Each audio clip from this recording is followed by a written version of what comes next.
தீராத நோய்களையும் தீர்க்கும் காளிப்பட்டி கந்தசாமி கோவிலின் அதிசயம் உங்களுக்கு தெரியுமா?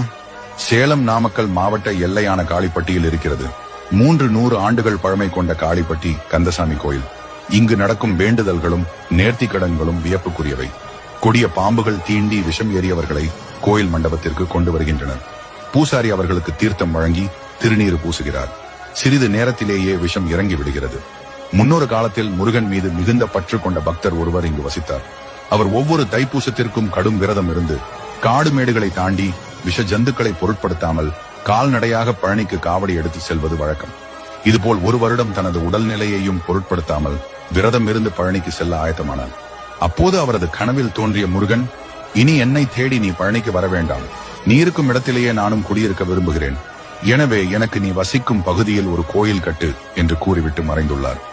அதன்படி கட்டப்பட்டதே காளிப்பட்டி கந்தசாமி கோயில் என்பது தலவரலாறு. இங்கே முருகன் சந்நிதியில் விபூதிக்கு பதிலாக கரும்பு சக்கைகளை எரித்து தயாரிக்கப்பட்ட சாம்பல் தான் பிரசாதமாக வழங்கப்படுகிறது. இந்த பிரசாதம் மருத்துவ குணங்கள் கொண்டதாக கருதப்படுகிறது. இதனை அருமருந்து என்றே பக்தர்கள் அழைக்கிறார்கள். கரிய நிறத்தில் மணல் போல இது இருக்கும். இந்த பிரசாதம் தயாரிக்க சுற்றிலும் உள்ள கரும்பு விவசாயிகள் தாங்களே மனமு வந்து கோவிலுக்கு கரும்புகளை தந்து மகிழ்கிறார்கள். அதன்படி விரதம் இருந்து கரும்பு சக்கைகளை எரித்து கிடைக்கும் சாம்பலை சுத்தப்படுத்தி கோவிலில் கொடுக்கின்றனர்.